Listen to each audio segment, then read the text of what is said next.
But then I become aware of this growing white light behind me. So it's almost like you're standing in a spotlight, right? The very, very bright white light. And as the music is behind me with the light. And so as I'm turning around, I become aware that the music is coming from the white light, but there is an outline in the light of angels, and the music is coming from the angels in the white light. Hello, passionate listeners and watchers. Welcome to Passion Harvest. Thank you so much for joining me, us, wherever you are in the world. Right now, I am Louisa, your host, and I've got an exciting guest today, Dr. Lotte Valentin. Dr. Lotte Valentin has had 2 near-death experiences. Dr. Lotte was an atheist before having her near-death experience. She is a medical, intuitive, evidential medium, spiritual educator, international keynote speaker, and hosts her own podcast, Dr. Lotte Science with Soul. She is the author of Med School After Menopause, The Journey of My Soul, an inspirational story about transformation, healing, and spirituality. This is her story, and this is her passion, Dr. Lotte Valentin. I'm so excited to have you on the show today. Welcome to Passion Harvest. Thank you so much for having me as a guest. I'm so excited to hear about all of your experiences, but what I'd love to start with, if you feel comfortable, is your 2 near-death experiences. Yes, absolutely. So I had 2 near-death experiences because one wasn't enough. I always joke that Wow. I didn't get all the messages in the first one, so I had to go back and get the rest of it. But the first one happened, you know what? It is my anniversary today. It happened 29 years ago today. Gosh, I don't know if I should say congratulations. Right? Congratulations. That's amazing. I'm still being here. Yeah, that's interesting. My daughter reminded me, today is the day, Mom, and you have an interview. Wow. So 29 years ago, today is when I had my first near-death experience. And it happened after my 3rd child was born. So I had 2 kids already, one that was 6, one was 3.5, 2 boys. And then I gave birth to my daughter. And that birth was traumatic in itself because she was born between a 7.4 and a 7.2 earthquake. So my labor actually stopped for about half an hour after the 7.4 earthquake because I literally thought I was going to die. It was one of those moments in my life when you're just thinking, oh my gosh, this is it. Life is over. I never thought it was going to end this way. And that's, and then my labor stopped, and then my labor started, and then she was born. And after she was born, I hemorrhaged, and that was this like a mountain the size of a soccer ball of blood clots. It was they kept massaging my uterus, and then they put me on Pitocin drop, but we did not have any electricity. We lost all the power in the hospital. When that earthquake hit, all the windows were rattling, the whole hospital was moving.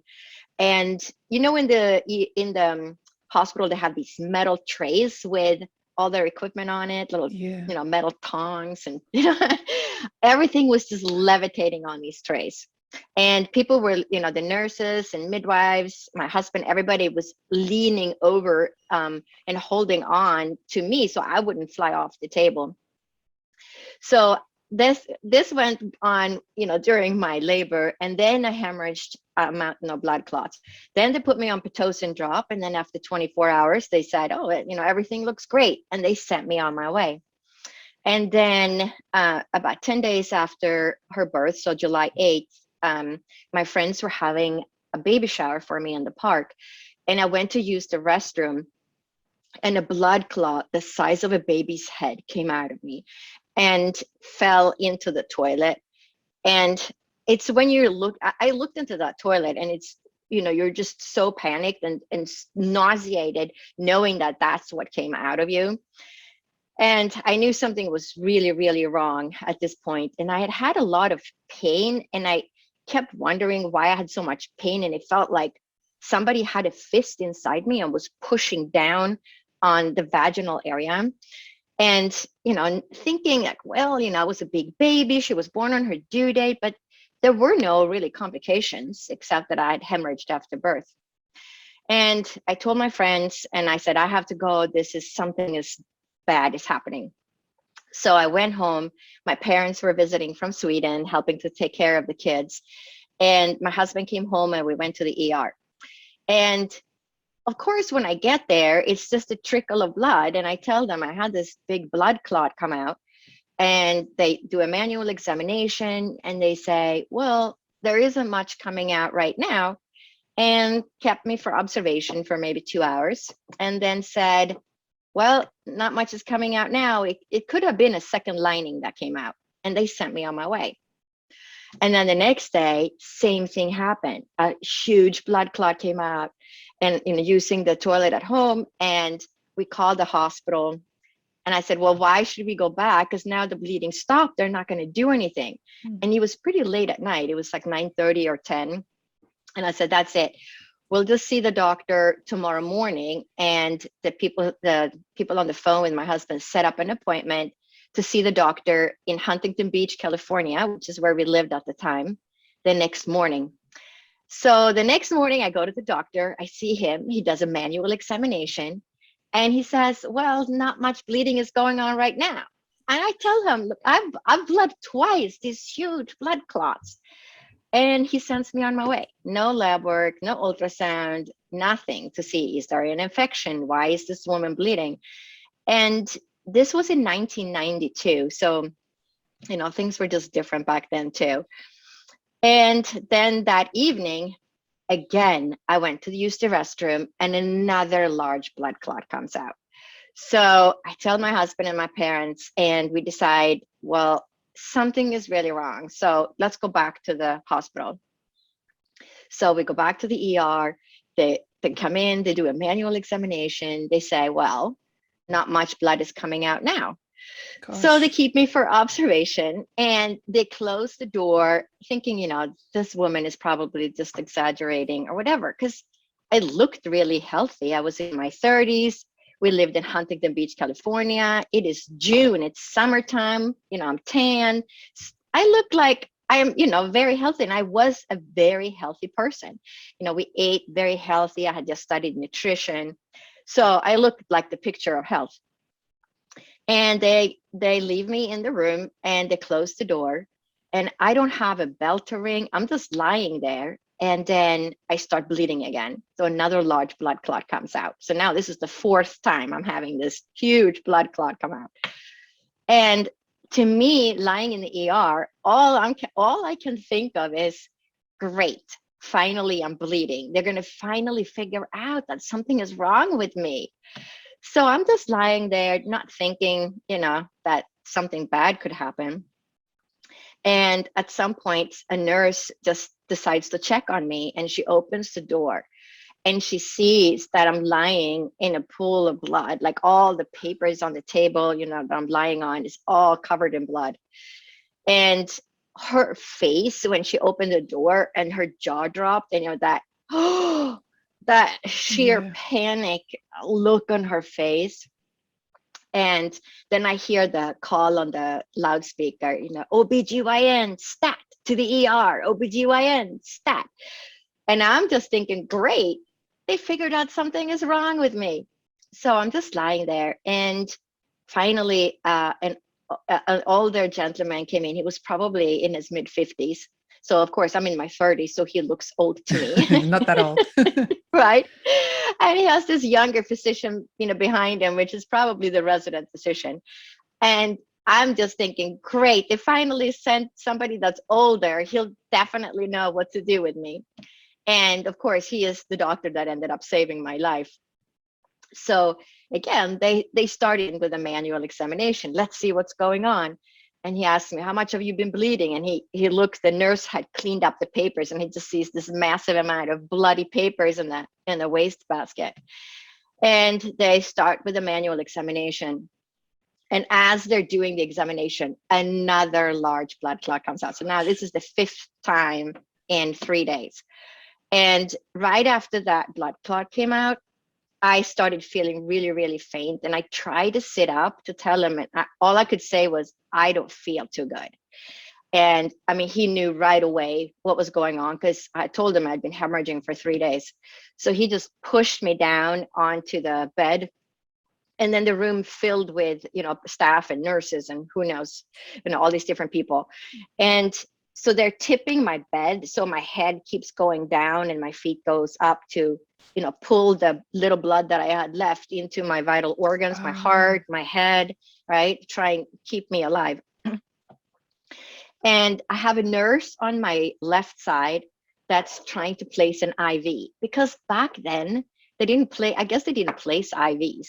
Like today, we place an IV right away, or when you go to the ER, many times they'll place an IV and it's a saline solution. But they do that because they want access to the vein. If you go into shock or you start crashing, it's really hard to get access to the vein because it's collapsing. So I'm just thinking, what's taking her so long? Because of course, I don't know anything about medical things back then. And on my right, I have a nurse, I have the blood pressure cuff, and she's quoting my blood pressure as it goes down. And I just feel like I'm falling. So imagine jumping out of an airplane without a parachute, and it's just this free fall feeling.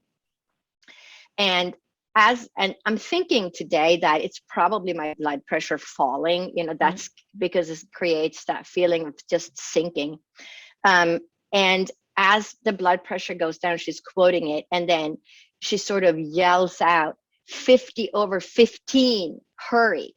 And that, I woke up years later with from that, the trauma response of, knowing what was going on at that point, because it was right after she quoted that blood pressure, 50/15, hurry, that I knew that I was dying. And at 60/20, it's right around there, you lose the ability to support the heartbeat because the pressure is too low. Right. So she yells out 50/15, and I know at this point that I'm dying. And being the atheist that I was, what do? I pray to God to save my life. That's amazing. Right? Because you have nothing left at this point, because it's a knowing. And it was very different from being in that earthquake when I thought I was going to die. And that's very different. It's an experience that many has had. You're in a car accident and you're thinking, oh my gosh, this is it, I'm going to die. And then you don't. And this was different because it was a knowing. I knew that I was dying. And I'm just holding on for my life. And I pray to God to save my life. And I say, I have 3 children under the age of 6. They need a mother.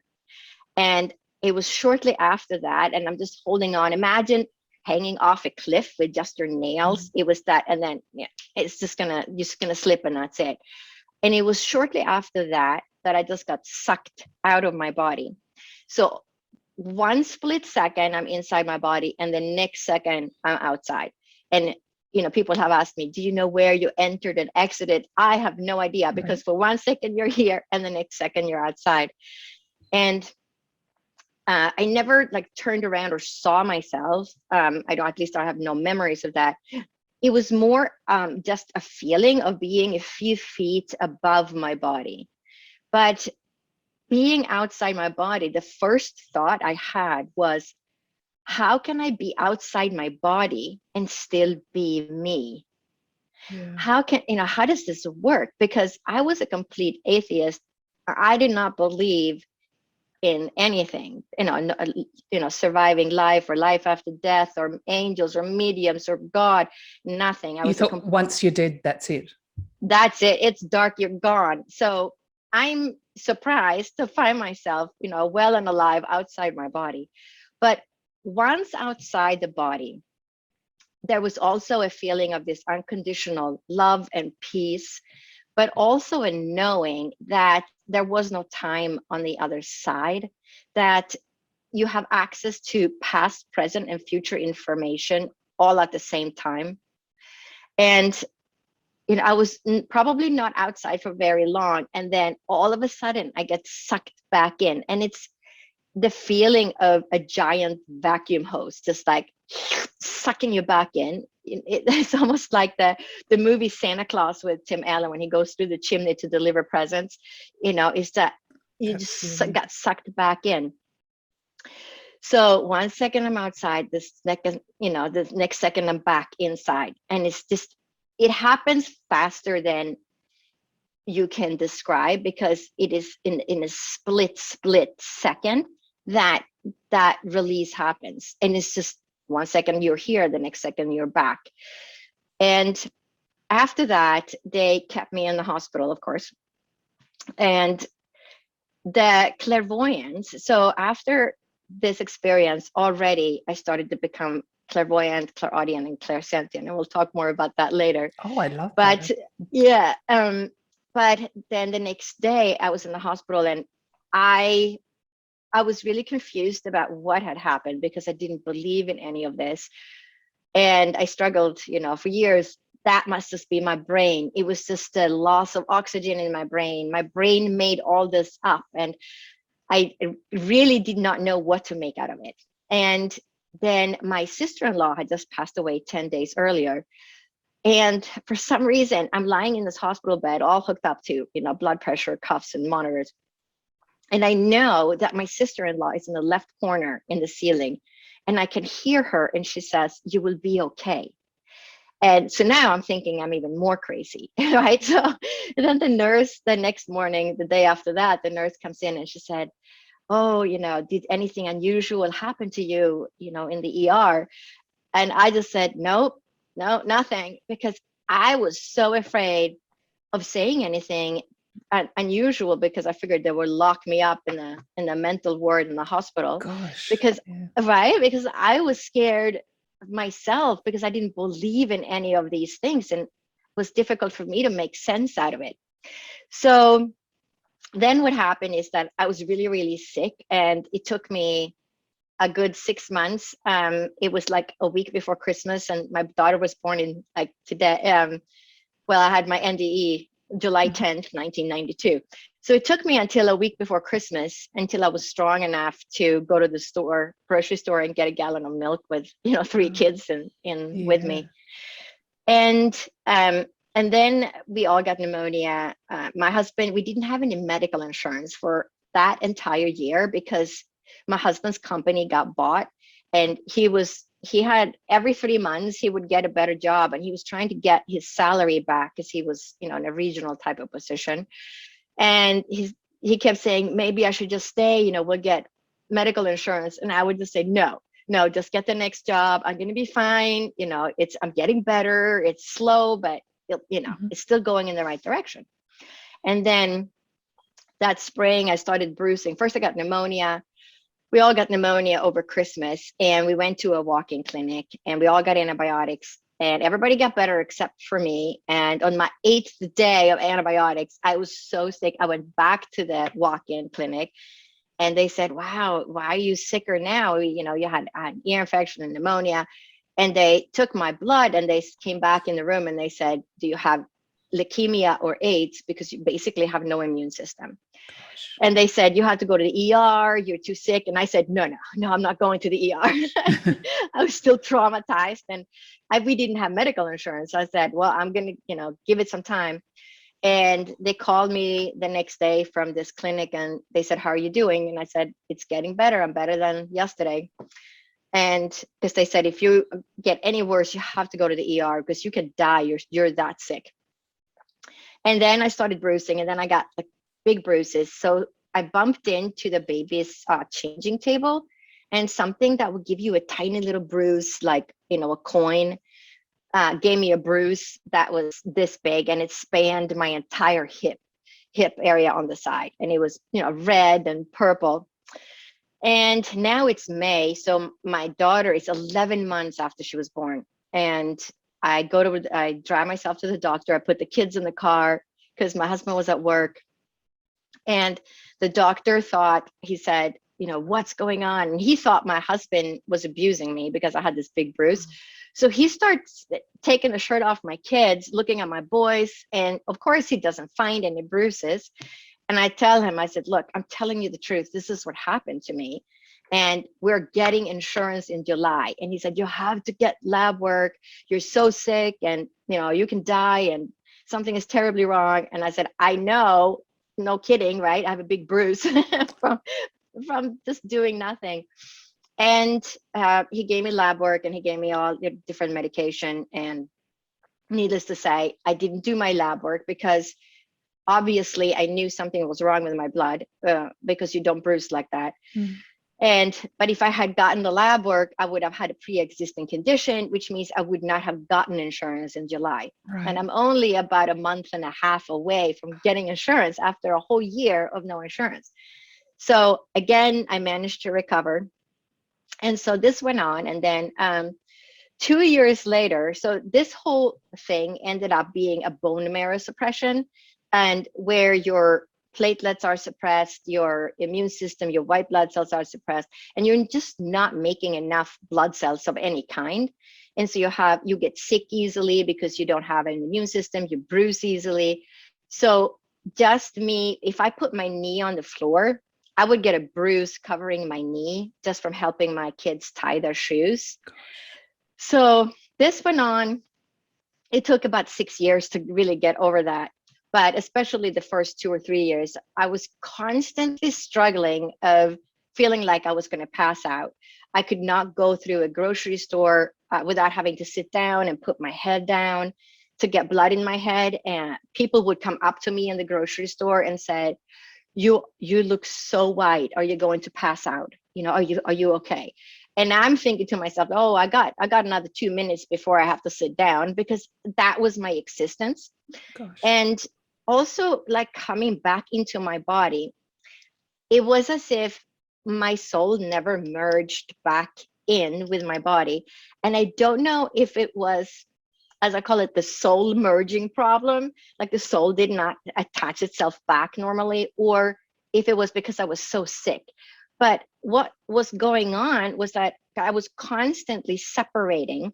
So my soul always felt like it was going to leave.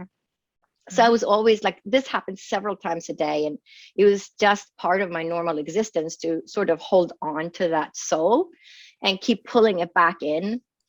And so this was just my normal existence. And then at night, when it would happen, I would take my head off the pillow and pull my legs up to get more blood in my head. And so about two years and about 3 months later, it was the fall of 1994. I'm waking up at night, and this was my normal existence. So it wasn't that unusual for me. It's very hard. So I woke up, and again, I feel like my soul is, trying to leave, and I'm holding on for my life. No, we're not leaving. We're staying, because I was not ready to have another experience. One experience was enough, right? Because I'm still trying to process what happened, and I'm still thinking that what happened to me in the ER was something in my brain. My brain made that up. My brain hallucinated, because this can't happen. So here I am waking up in the middle of the night, taking my head off the pillow, and just gets sucked out in a split second. So 1 second, it's the same thing. 1 second I'm here, next second I'm outside. But this experience is completely different from the first one. So in this second experience, I just got sucked out, but it's a feeling of just tumbling through space. So imagine that you're on a spaceship and then you jump out and you're just tumbling through space. That was the feeling. I'm tumbling through space and darkness. And there's no tunnel. You always hear about people talking about the tunnel. You see the light at the end. Right. No tunnel. I'm just tumbling through darkness. And then I get to this place that I call the mid station, because there is this awareness that there are levels above me and levels below me. And I get to this place and I hear the most beautiful music. And I look around. Of course, I don't have a body. It's just my spirit, my soul. And I see a log cabin. And I'm thinking the music must be coming from this log cabin. So I open the door and I look inside, but it's empty. So then I look to my left, and it's the exact same log cabin, just that just a mirror image of the first one. And I look inside, but it's empty. But then I become aware of this growing white light behind me. So it's almost like you're standing in a spotlight, right? The very, very bright white light. And as the music is behind me with the light. And so as I'm turning around, I become aware that the music is coming from the white light, but there's an outline in the light of angels, and the music is coming from the angels in the white light. Wow. But I don't believe in angels. So I'm again wondering, how can this be? Why am I seeing angels and hearing the most beautiful music that you can't even make on earth? And but being in this white light is being with source, or being with God, or being with whatever religion or religious figure you believe in. But I like to just call it source, because I don't like to compartmentalize into religious beliefs. But there is a knowing that I'm with source, and that light is, I come from this light. I carry this light within me, and I return to this light. And we are this light, and the light is just pure love. And so we are that light. We are this love, and we come from that light. And it's just, you're just like enveloped in this unconditional love, but it's like standing in the middle of a spotlight or white cloud, because it's just the light is just everywhere, and you are in the light, you're submerged in the light, you're part of the light. But then I become aware of two spirit guides. One is on my right, and one is diagonally to the left in front of me. And the one on the right says to the other one, "What is she doing here? She can't be here." And I say, no, wait a second. And he says, she has to go back. She can't be here. And I'm like, wait a second.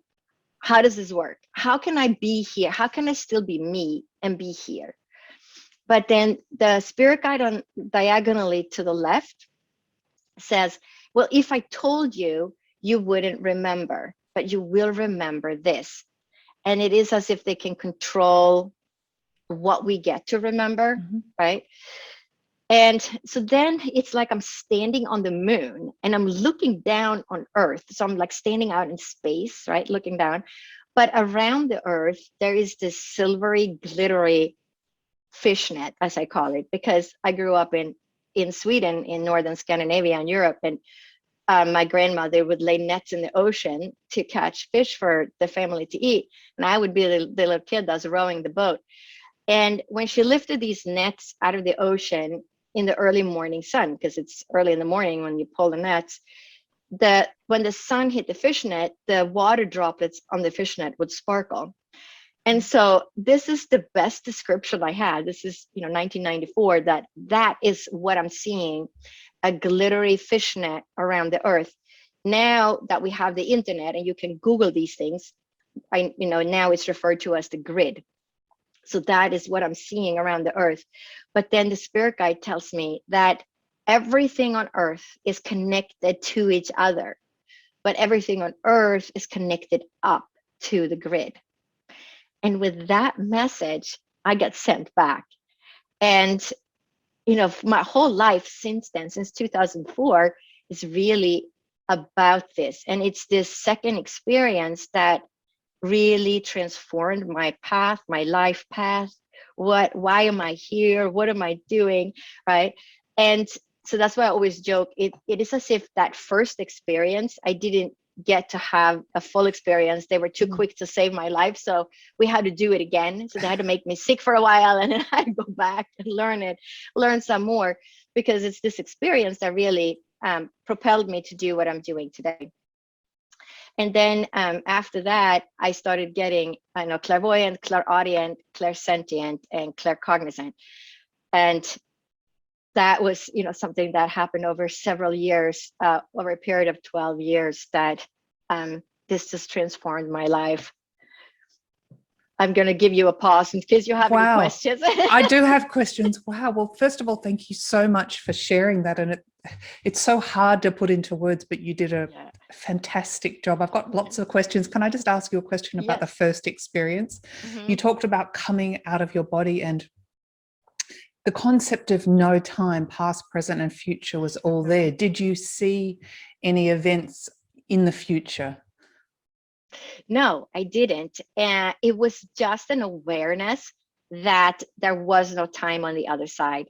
And I spent, let me think when that was. That was probably around 2003. I spent the year, my 11th year out, I had stacks of books next to my bed. And I was determined to figure out why there is no time on the other side. And I read physics books and Stephen Hawking's books. And, why is there, I want a scientific explanation why, why I had that feeling.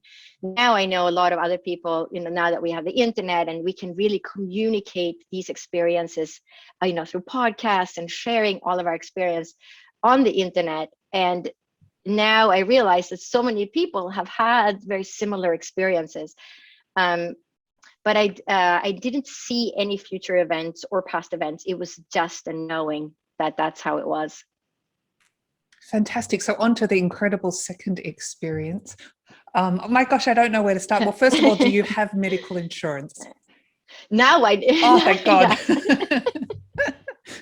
But we live in the United States, so it's different. What did the angels look like?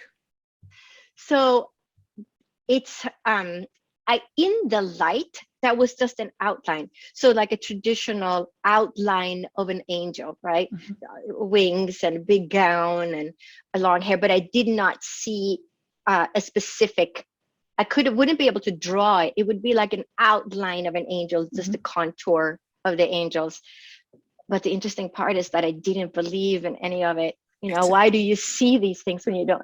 I always would have thought, coming from being an atheist and a scientist, that if somebody were going to see something, it would be because they had a belief about it. And I think that's part of why I had to have the experience, because it was also to help me disprove that's not how it is. Because if I had seen what I believed, it would not have transformed me, right? I had to have an experience where I experienced something I didn't believe. It is actually quite interesting, because many people have a near-death experience and experience, their point of consciousness in their human incarnation. But for you, yes, it was almost the complete opposite. So it's very, very interesting. Yes. Yeah, it is. Because it took me years, it took me like 12 years to really start understanding and believing it. And just, using, the clairvoyance and the clairaudience that came with it. I love your analogy for the grid around the earth. That's a beautiful description, looking like the net. What do you feel the grid is for? What is the grid? I know it's an energetic grid, but what is it? I think that is, I don't really know much about the grid. I've never studied it. Okay. To me, I just go with, what my experience was. To me, it is how everything is connected. We are all connected to each other on Earth. We are connected up to the universe. Everything really has meaning in the end. The planets I don't really know much about astrology, but each mm-hmm. planet symbolizes different things, right? The whole universe is alive. Our planet is alive. Mother Earth is alive. Everything on Earth is alive. All the trees, the animals, and we are all connected to each other. And this is, the chords of how we are all connected. It's the energy, the energetic fields of how information travels between all that is and how everything is tied together. Yeah, I really get that. Often people say, and I know you had 3 children, often people say the love mm-hmm. was so incredible and so beautiful, they didn't want to return. Was that the mm-hmm. case with you? Yes, in a sense, because that love that you feel, you don't want to leave. Why would you want to leave that incredible love and beauty? So you don't you don't want to leave that. Let me just turn that message off. So you don't want to leave that. You want to, stay there. But for me, I wanted to go back. I didn't have a choice, but my mother instinct was so strong. And it's it's like they sort of anchored me. I always say my children are my anchors of keeping me on earth. And if I had had a choice, I didn't have one. They just sent me back. So I hear some people get a choice and they're like, I want to stay here. And then they're shown how beautiful their life is going to be. And then they come back.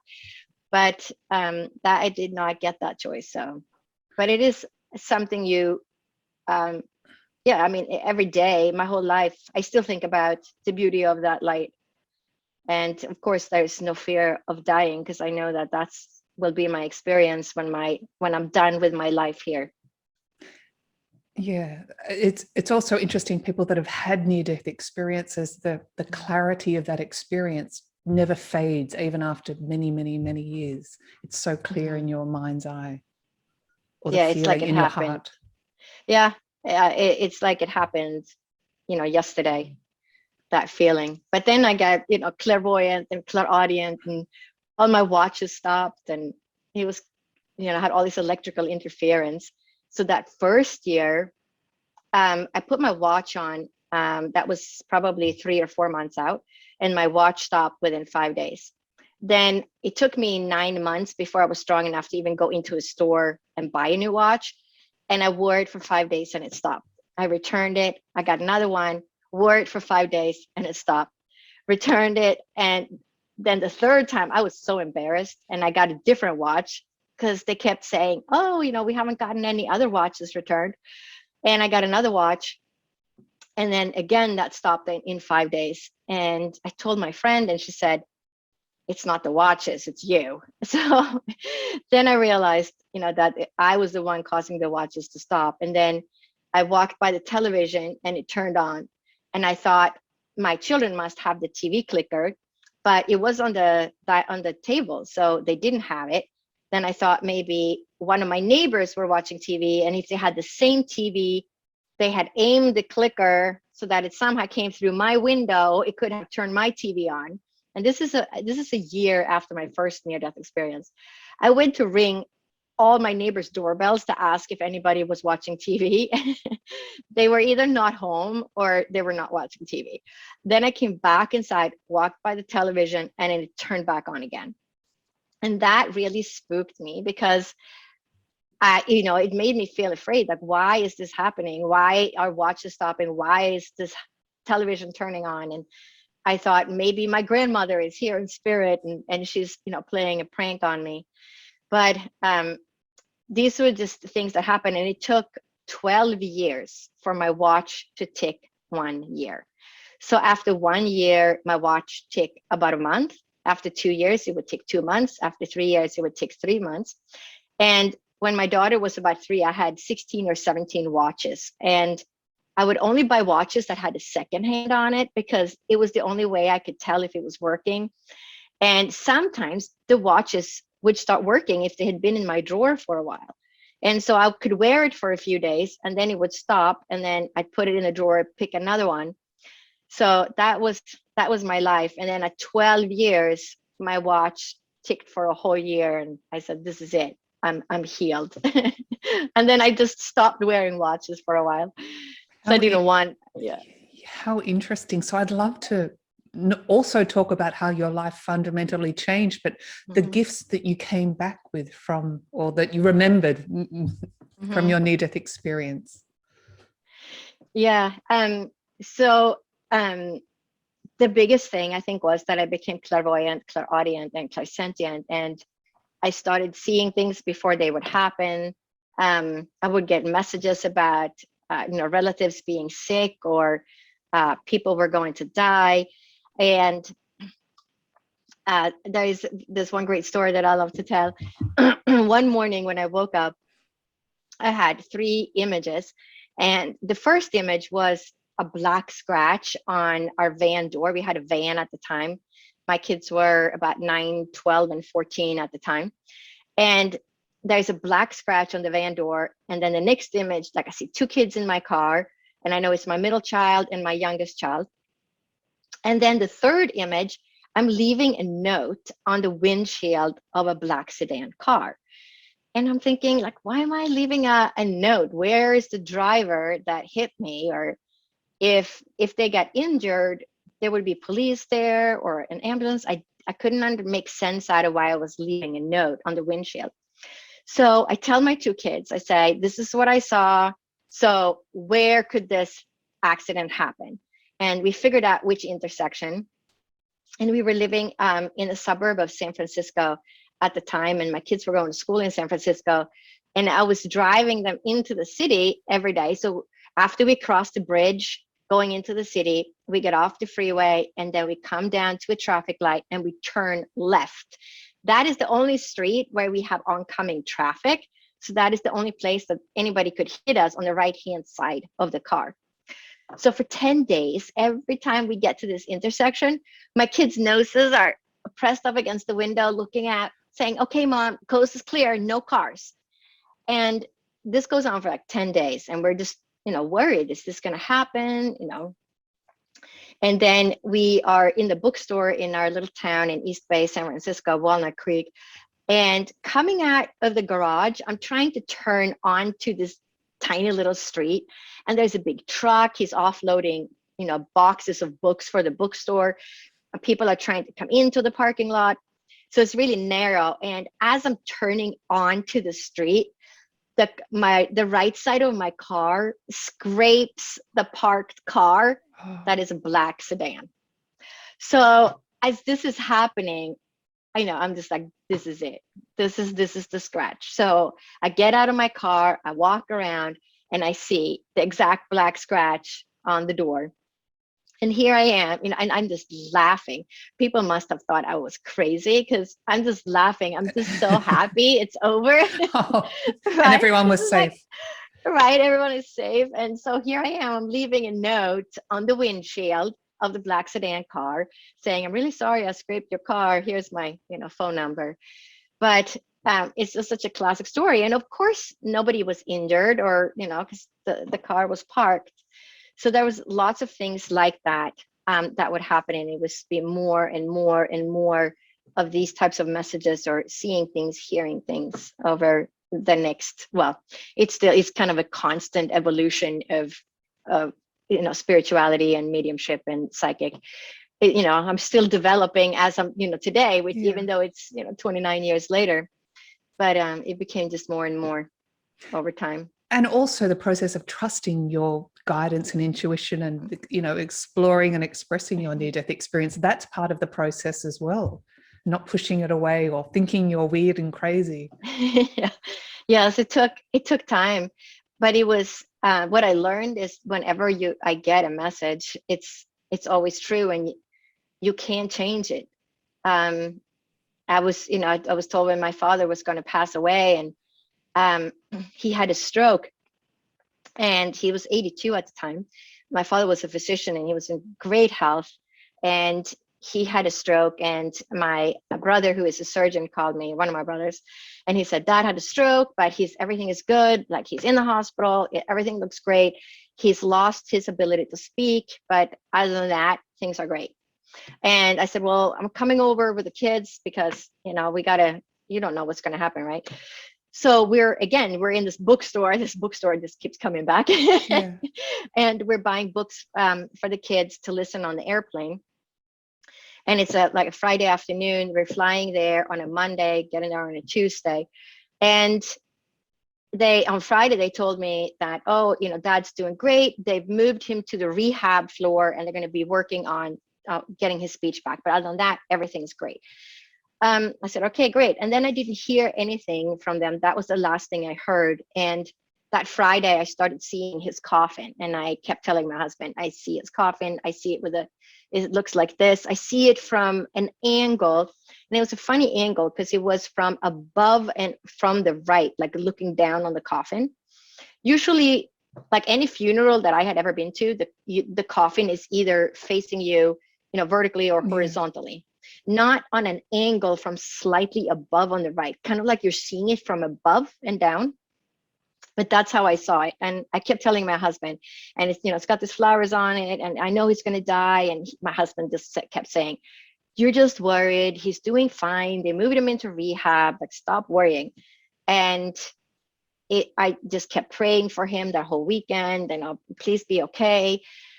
And I just knew that that was it. And when we got there, they never told me what had happened, but it turns out that when I started seeing his coffin was the exact time he collapsed in the hospital, and it took a turn for the worse.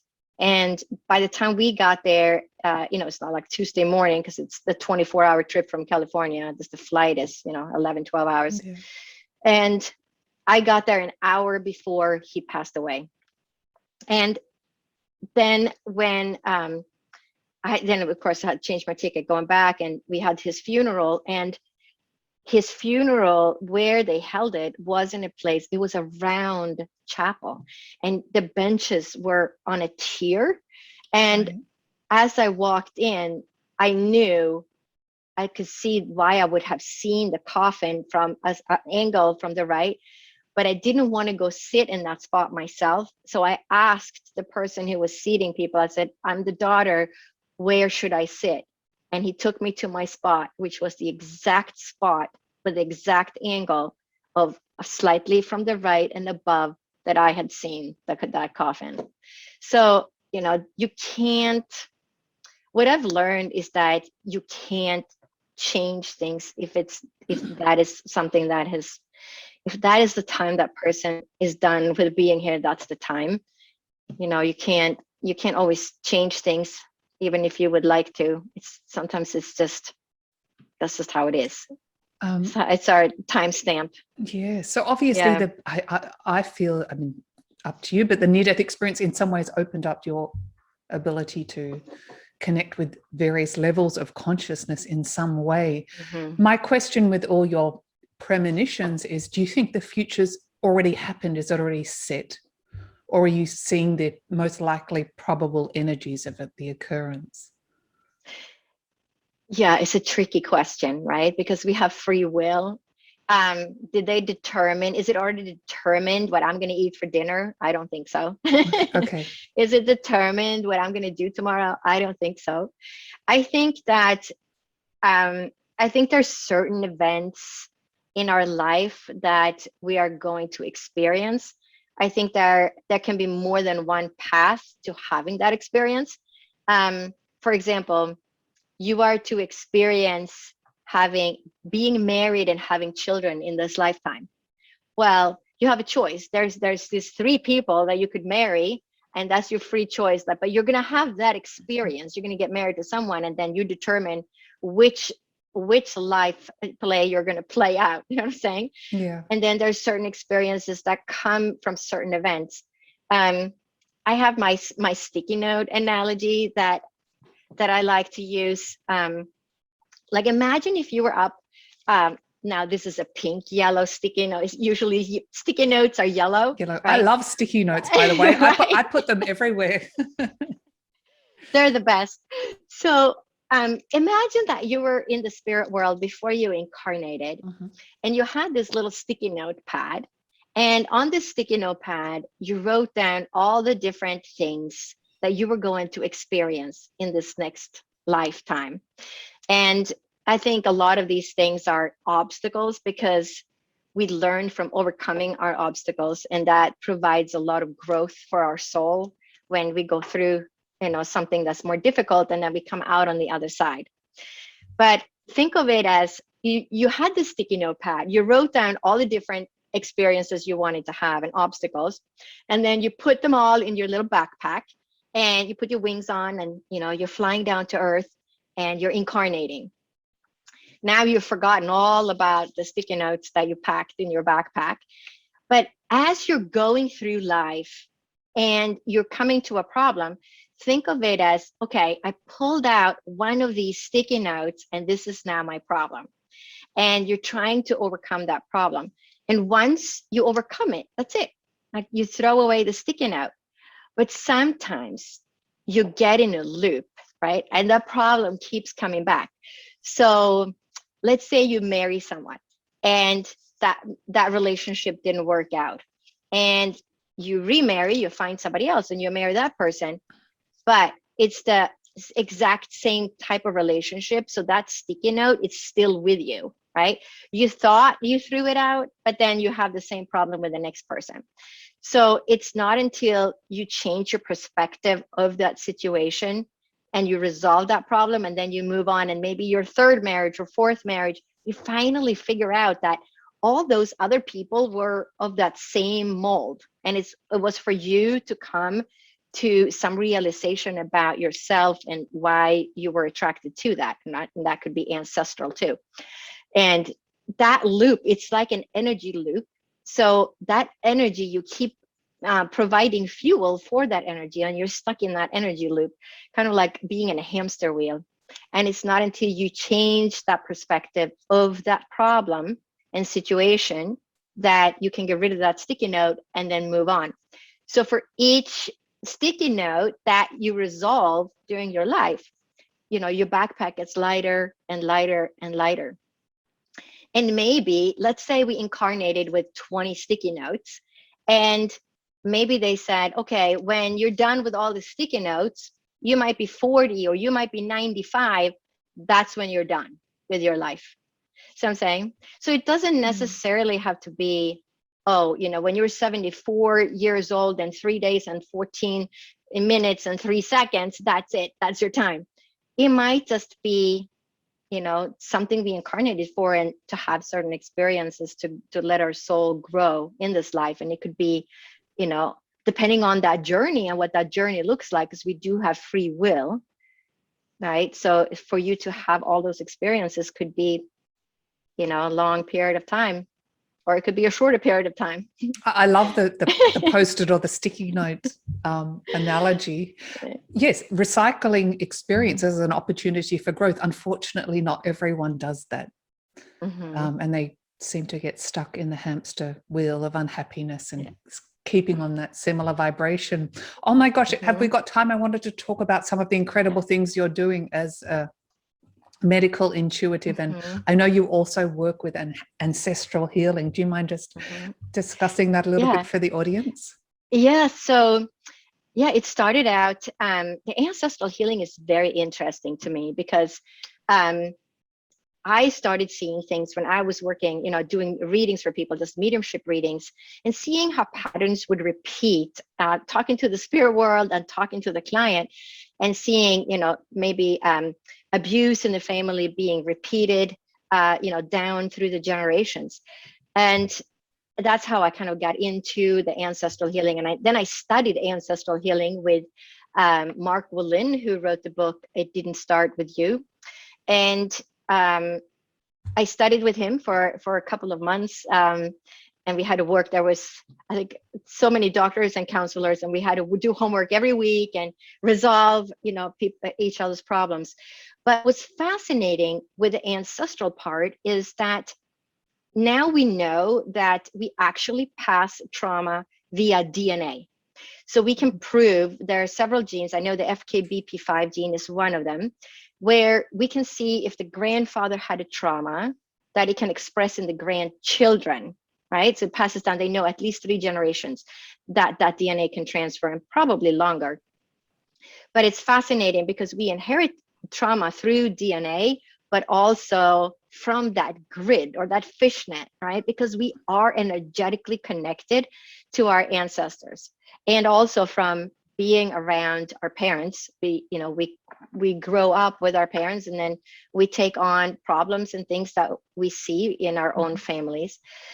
So that is very interesting. And many times you can have a physical problem, you can have a mental emotional problem, OCD, you can have rashes, eczema, any kind of physical ailment that is actually relating back to ancestors, and that you've merged with their patterns or energy, right? So that's one thing. And then I also work as a medical intuitive, which makes sense because I went to medical school. So this whole journey led me to medical school at the age of 54. Graduated in 2016, then did my residency in 2018, founded my own practice in 2019. But now I split my time. So I work as a physician a couple of days a week, and I work spiritually with people. And I also run my own podcast called Dr. Lotte Science with Soul. And I'm trying to help people bridge that gap between science and soul, because we are spiritual, intuitive creatures. And there is more to us. There's more to heal our physical self than just, taking a medication. Many times we have to heal. You have to work spiritually, emotionally, and physically. And we have to incorporate all of it to really provide healing for that person. It's not necessarily just one or the other. It's usually a combination of all of it in order to create healing. Also, my book. Congratulations on the book. Yeah, it's called Med School After Menopause, The Journey of My Soul. And that is available online worldwide at Amazon and other online book platforms everywhere. And that is a more in depth, takes you on a journey from the beginning of my first NDE and what happened, and all the clairvoyance and clairaudience and different examples of what happened, and how I ended up going to medical school when I was 54. And then it has about one chapter about what is it like to be in med school when you're 54, which is a whole other story. Yeah. But after each chapter, there is a message and like an exercise that you can incorporate into your daily lives to help you. I wrote the book to help you transform your life and find your intuitive abilities, and so that you can find happiness, peace and happiness, in your heart, mind, and soul during your life journey. So the book is, I wrote it for the people to help other people. Beautiful. Well, I have to say thank you for being such an incredible light in the world and the work that you're doing. So thank you so much, Dr. Lotte Valentin, for being on Passion Harvest. It was so inspiring and delightful. Thank you so much for having me. It's a pleasure. Okay, bye-bye. Bye. If you liked this episode, please do subscribe for weekly passionate, inspirational interviews.